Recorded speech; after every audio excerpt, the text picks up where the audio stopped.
Lord, I hope this doesn't mess up.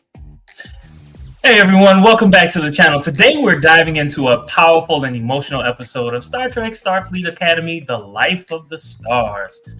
This isn't your average sci-fi adventure. We're unpacking a fascinating look at trauma, resilience, and identity in a world where technology and humanity are deeply intertwined. We'll discuss the shocking diagnosis for Sam, the Academy's first holographic student, and how Lieutenant Tilly's mandatory theater class offers a surprising path to healing. And what about the Doctor's incredible sacrifice? Can a holographic parent raise a child in just 2 weeks? We're breaking down all the psychological implications of this game-changing episode. What did you think of Sam's choice? Let me know in the comments below. Oh yeah, today's title. Let's break it down. The Life of the Stars. Okay, so I love this episode. I'm absolutely obsessed with the Latin phrase, to the stars, through the hardships, or whatever. But in this particular episode, they take a play by Wilder, this town, and they have this quote in there: "The life of the village against the life of the stars." And so, what this episode does is it takes things that we see as trivial, everyday human things, and see how those small moments are important. And it compares them to the life of the stars that's eternal. Time is experienced different in the stars, but just being an everyday lay person, you want to make sure that those small moments are celebrated. I love that. I love this. That adds like another layer. Like I was just looking at it like, oh, Hartown. I remember reading that in high school, and I was just like, oh, it's a play within not a play, but a play within a play. And then you added that, and I was like, dang. I thought it was a beautiful episode. I love that they, incorporated Tilly and did the whole play thing. This is an amazing episode, and I keep smiling because it made me feel things. And so what did it make you feel? Like emotions, like, am I wanting to kind of tear up a little? Like, what's going on? I had these tear ducts removed in 1984, so nothing should be coming out of my eyes. Like, I don't know what's happening. It's weird, and even more so in the next episode. But anyway, we'll get there.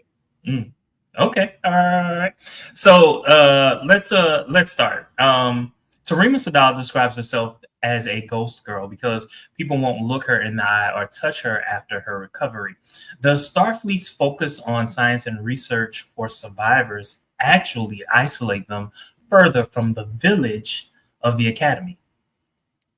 So I don't know if I would say it isolates them from the village or the Academy, so to speak, but I don't know that the proper preparation was put in place to reintegrate her the way in which they did. I don't think they properly schooled the cadets, nor did they properly prepare Tarima for that. And to be honest, it had been a little bit too soon for her to reintegrate and then reintegrate in a different college than she was in before.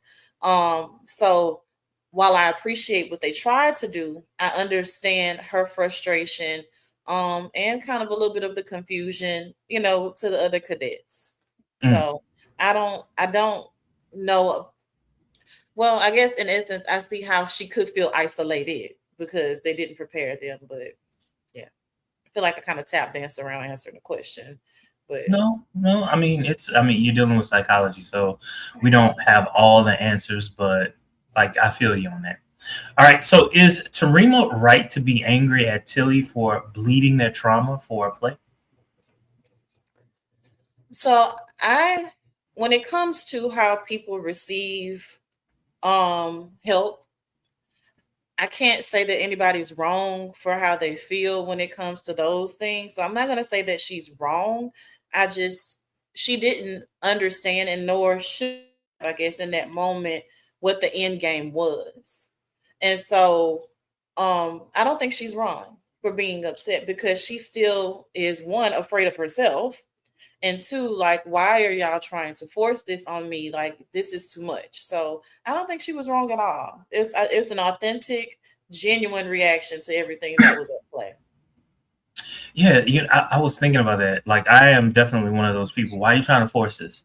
Why are you trying to force it? Let it happen naturally. Let it happen naturally. Why are you doing it? Why are you doing it? And really, every time that happens, like, I really want you to do it. Right, because I know I need it, but I gotta push. I wouldn't be me if I didn't. But you have me in this covert uh psychiatry mission or a psychology mission that I just don't know, what you're doing. And so yes, I'm gonna push. I don't like it. It's uncomfortable. Mhm, mhm. All right, so we learned that Sam was programmed without a childhood or resilience, leaving her unable to process the overload of the Miyazaki trauma. Was it unethical for the makers to create a pure photonic being without the capacity for resilience? I think that because of who they are, they 100% didn't even think about that or care. And even when she in previous episodes tried to explain certain things to them, they shut her down. And so I'm not surprised that when it came to her makeup, her being, that she was lacking in those things. They are so wrong for that. So I'm like, okay, so this explains the what we call glitching, and while she's Mhm, not doing so well. So they were 100% in error for leaving that out of her. mhm. And then boom, I'm going to catapult you into what is essentially your freshman year of college at a Starfleet Academy. Yeah, yeah, It's yeah, crazy. yeah, yeah. So, just a question for you. If you could skip 17 years of growing up to fix your trauma, would you? No, Mm. no. As crazy as that sounds, and I'm like, I'm wanting the pills ain't doing. I just want a quick fix button right now. And so wait, but I have to give up 17 years. I don't think I could do. And I know it's just like, okay, so you don't want to be great. You really just don't want to be great. No, I don't need those 17 because they are part of the reason why I am the way that I am. Yeah, you might not even recognize yourself later. I mean, there are parts of Sam that her friends didn't recognize Hmm. once she came back changed. Absolutely. She was still a little mean, kind of a little mean, Yeah, just a little. yeah, yeah. Like, and you know what? Since we're talking about it, like, um, why did she react that way with Genesis? Of all her friends, like, she didn't react that way with anyone else, but just Genesis. Why? I really don't know because I was like, dang, okay, Sam. Like that's why I was like, that's a little mean. I wonder why. Mhm, I mhm, don't know. Just where's the resentment coming from? Because if we're being honest, like with all the little underhanded, crappy things that Genesis has done, she was one of the first people to embrace you and welcoming you, and didn't really want anything from you, but she was mhm, genuinely friendly. mhm, mhm, So I don't know. I don't know what happened in that room in that mhm. dormitory to where she feel like screw you, Genesis. I'm not rooming with you next semester. You can keep that little toothbrush. All Okay, and please. right. So the doctor reveals he couldn't hold Sam's hand because she reminded him of his holographic daughter, Belle, whom he lost 800 years ago. Does the doctor's decision to parent Sam on Cask represent a true healing of his own 800-year-old trauma, or is he just trying to survive the loss again? I think because he pushed so hard against it, before he would even allow himself to admit it, before Sam started glitching and all of these things, um, because he tried so hard to stay away from that, and his decision to ultimately parent her, I think that was a step toward healing. Because in being able to heal, he still had to come to the terms of the detrimental loss while still parenting her. So there's no getting away from it. Um, so yeah, I think that it was true healing, not just kind of band-aiding a bullet wound. Yeah, I do agree with you on that. And Peter Rabbit, thank you very much. Appreciate that. As opposed to infamous. Thank you so much. Okay. So Sam identifies the theme of the play as hopeful defiance, the act of living in tiny moments despite knowing one day we'll all be gone. In a universe of starships and infinite time, is the life of the village, the small mundane moments, actually more important than the life of the stars? I love that question. I love it because for me it's like, oh, this is the easy one.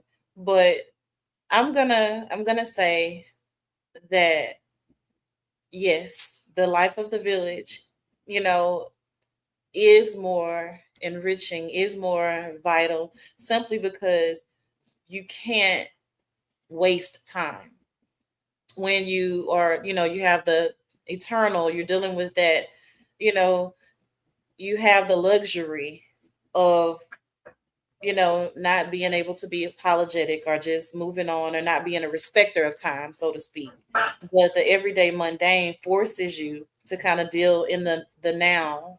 And so I think the everyday village life is more important because time is fleeting. Now, I think 10 years ago, I would have been like, no, the life of the stars would have been much more important because you're going out and you're doing all these things and you're saving lives, you're saving worlds, you're saving all these, like that's where my mind would have been. And then now, in my, I'm about to say in my 50s, Late now, 20s. now, like I can appreciate the mundane, those small conversations that you have with people and the laughter that it brings 10, 15, 20 years later. Those are the things that you talk about and laugh about. You get the story all wrong, but you know what I'm saying, the feelings are still the same. And so yeah, I agree with you on that one. The Because the mundane is mundane, more to me, the important. mundane, the even the sheer thought of it was like a curse word. Mundane. What? Scoffs. You know? Mhm. But now it's like, okay, I can't wait for those tiny little moments, just like you said, the retelling of stories, even though we get them wrong. So echoing what you're saying. Yes, yes, yes, and yes. Okay. When Sam returns in 2 weeks, she will have I love how you 17 said it 2 weeks. she will have 17 years of new memories plus her original 209 days at the academy. Ooh, that was so funny when the guy said on her home world, he said it took us 2 years to build her, and in 209 days you killed her. But were they wrong? No, But you really, weren't. when we think about it, we can put it right back on y'all because you did not put her or program her with everything that she needed to be successful. And it just goes to show that maybe the two, meaning flesh and blood, human and technology, those two, humans and technology, need to work together in order to build something more lasting, more purposeful. Better point. I love that. That was not my question. So let's get to it. It was just something that just came to the top of the head. All right. How will a 17-year-old's mindset change the dynamic of the cadet squad? How will the say it again? I'm sorry. So Sam, her now 17-year-old's mindset, this change that she's gone through, how will that change the dynamic of the squad? Oh my God. So essentially, the aura of the Sam that you knew is kind of gone, in a sense. And so it will definitely change the group's dynamic simply because Sam is kind of like sometimes an afterthought, but Mm, also she is glue. She's glue. So she's dropping little nuggets oftentimes, to the other group members and makes the group more cohesive to me because she offered that lightheartedness. She didn't have those childhood memories and moments. So she was in essence like just very unfiltered, very direct. It wasn't rude or hurtful. It was just a very overt and kind of just like word vomit thing happening constantly, but serendipitous in a way that it made people comfortable and safe with her. And so I feel like that'll kind of, to me, kind of change the cohesiveness of the group a bit because you need that lightheartedness of Sam and just kind of playful, but at the same time direct. You know, Mm, so mm, I mm. think that ultimately will change the group, and not in the best way when we think about it in those terms. So, hmm, I do have another question that goes along with it, but let me preface it. In the original show, we had Spock. So Spock was learning how to be more human from Mhm. his human counterparts. In the Next Generation, we had Data. Data was an android, and so he was learning how to be human himself through everyone else that he came in contact with. In Deep Space Nine, we had Odo. Odo was a changeling, which basically meant he could change whatever shape that he wanted slash needed, and so he was learning how to be human from everyone else. Um, we have through Star Trek, we have typically had a character. Sometimes the character was human. They were learning because they were so young, right? We had at least a character who was going through the process of learning of becoming. I think that's a better way of saying it. They were becoming whatever it was that they were becoming. They were becoming, right? And I fear that her character in growing up those 17 years, she's not going to be as beloved as some of those other characters. Those other characters that I've named, they're beloved in all of Star Trek, right? She was poised to be beloved, right? I do think that the actress playing her has a lot going for her, right? She's so bubbly, she's so free, she's so open, she's so what I'm saying. There's so much about her that you can feel and touch, and you just want to be around, right? But I'm fearful that the dynamic that Star Trek has created, we might lose it. Mm. But here's my question: will she still be the joyful Sam that at least Tilly knows, or will her unbiased nature be gone forever?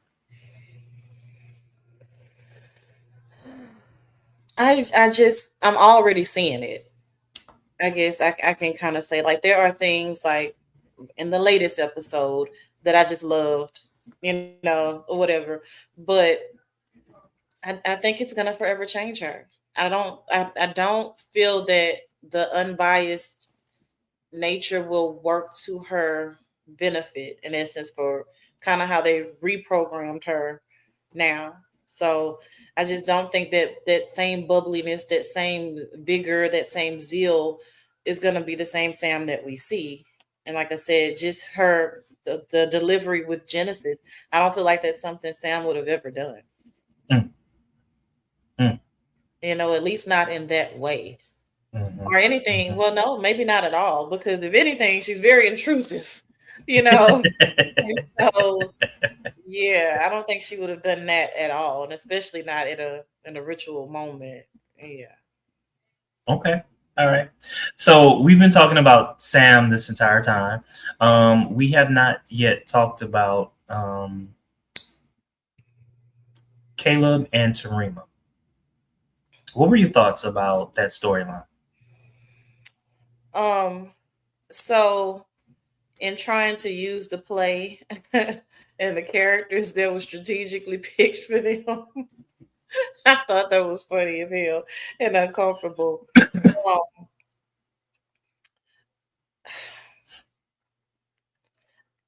I feel like I'm a little bit over that storyline, if I'm being honest, with Caleb and Tarima. I don't know. It's probably just a meism, I'm sure.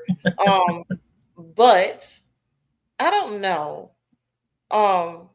I really kind of want them to be done with that storyline. I feel like there are other things we could explore. I'm just kind of over him, and Tarima's storyline. But I do understand why she feels like stay out of my way, a bit, and why he feels like kind of awkward and odd about it, but at the same time I felt how I felt. Mhm, mhm, So I feel like in mhm, essence they just both have to work through it. It was an uncomfortable situation for everybody, to say the least. And the fact that she can mind meld people and, you know, off them, that's scary as hell, for her and everyone else. And so Caleb is just already full of trauma and all of that. And I just don't think he needs all of that crap that's going on between him and Tarima. That's just me. Not a strong answer, but I'm really just kind of over that storyline. So I will say this. So I do agree with you on that. Like I was shocked to hear you say it in such forceful terms, but I do agree with you. Having said that, though, I was not as turned off with her character this particular episode. I don't know what was different, but I was okay with her, and I think it was because it reminded me more of the Next Generation when we saw our first Betazoid. It was Deanna Troi. She was a ship's counselor, and she had a past relationship with the first officer. And I was looking at it from that perspective, and I was like, oh, okay, yeah, I get it. I get what they're trying to do. They felt that the love affair between Deanna Troi and Commander Riker did not get its due, and so now we want that to live in this space now. And so I was like, okay, I get it. I love the fact that you drew that connection. See, these are things that, as a neophyte tricky, I need to know these things. I need to know. It enriches it so much more. And maybe it can tone down on some of my annoyance, like with certain pieces.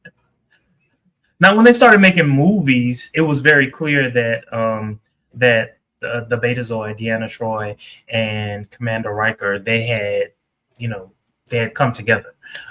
Especially for in Picard, there was another television show that came out. The two of them were together, and so we saw it like that, but we didn't see it on television. And I think we needed to see it on television because it was the storyline that I feel Next Generation did not discover, for lack of a better word. It did not discover, and I think fans were deserving of it. And I think this is their response to that, in my mind, at least. All right. Is there anything else from this particular episode that you want to talk about that we have not covered? I think we pretty much covered it all. We didn't really talk about Ake, but I feel like this was more so the doctor's episode than hers, and she just kind of had a little bit more of a supporting role in this episode. But I enjoyed this episode quite a bit. I did as well. Mayfair to 10. What would you give it? This episode, I'm gonna say, for me, I'm gonna go 8.5. I'm gonna go 8.5, 8.5, 9 range. Like I said, it was I felt things, and then there was the fear there of losing Sam. So probably closer to 9 than 8.5 for me. Very emotional, very well thought out. Love the fact that they did the whole using a play. I'm a big geek when it comes to quotes and things and just deep meaning and all the feels, even though I hate feeling a lot of the time. But I love just which is crazy. But but yes, this more closer to a 9 than 8.5 for me. Great episode. So for me, I gave this particular episode a 9.5, and I gave it a 9.5 because I know that this particular episode is going to be one of those episodes that we reference for years to come. Even within Starfleet Academy, this episode will be one that we will reference for years. Also, the play within a play with our town. There aren't that many plays that I read in my high school. I'm just going to keep it real. There aren't that many plays that I read, but Our Town was one. And I remember at first, everybody was just like, this sucks. But the more we read, it was like, really? And they used the clay, and it wasn't just overly silly. It got dark. It got really dark. So yeah. And then the fact that in order for them to do that, they had to sit down and they had to say, okay, we want this to happen, we want this to happen, we want this to happen, we want this to happen, in order for all of those different things to make sense, right? It wasn't something that they just threw together. They actually thought about this, right? And I was here for everything, even down to the pillow. You know what I'm saying? Like, they thought about all these little small things, and I was here for it. And I was the lighting, so excited. The lighting on cast. Black and white, because this is how they see things. Everything's black and white. Then when Sam goes through and then the color starts coming in, and the voiceovers or from the stage manager or the person that's omniscient in the story. So yes, there was a lot going on. That's my ELA brain going off. the doctor, when the doctor was talking, and even when we saw that little montage of her 17 years, how it fit within the story of our town, I was like, oh my god. I was so excited about this. I was feeling this particular episode. So I gave it a 9.5, even though it didn't have a whole lot of action. And I like action, right? But this episode didn't need it. They didn't need it. It was good. It may have lacked the type of action that we're used to in some of the episodes, but it wasn't anticlimactic. It wasn't that. It was not that. So yeah. Agree. All right. Well, thank you all so very much for joining us. Don't forget to like, comment, subscribe, and share on all your social medias. Until next time, live long and prosper, my loves.